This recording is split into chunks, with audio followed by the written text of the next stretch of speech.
A nearly 1,000-acre spot of land in Summerfield in northwestern Guilford County might not be part of the town anymore. Instead, it could belong to Guilford County. Today, the state Senate passed the second reading of a bill that would essentially de-annex the property that belongs to developer David Couch. And he is planning to create a development with hundreds of apartments, restaurants, a grocery store, and other commercial opportunities. Fox 8's Sarah Winkleman joins us live in Summerfield. Sarah, why did the General Assembly get involved with this?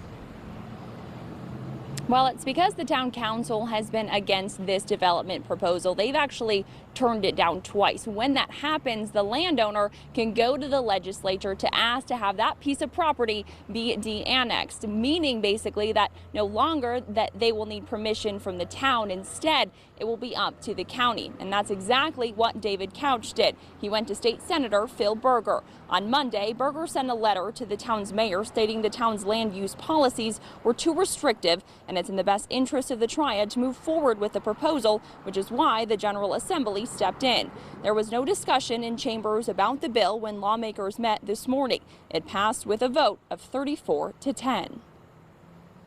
I believe that the council in Summerfield has failed to take reasonable steps to address some of those issues, or made some decisions with reference to zoning that was very exclusionary in terms of some of the things that we need in Guilford County as far as additional housing options, but probably as important or more importantly as far as the availability of water and wastewater treatment.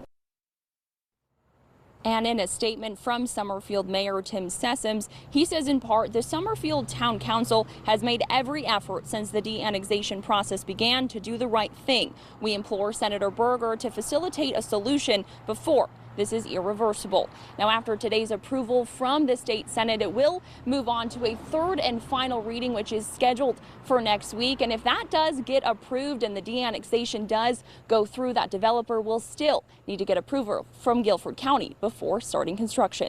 Live in Summerfield, Sarah Winkleman, Fox 8 News.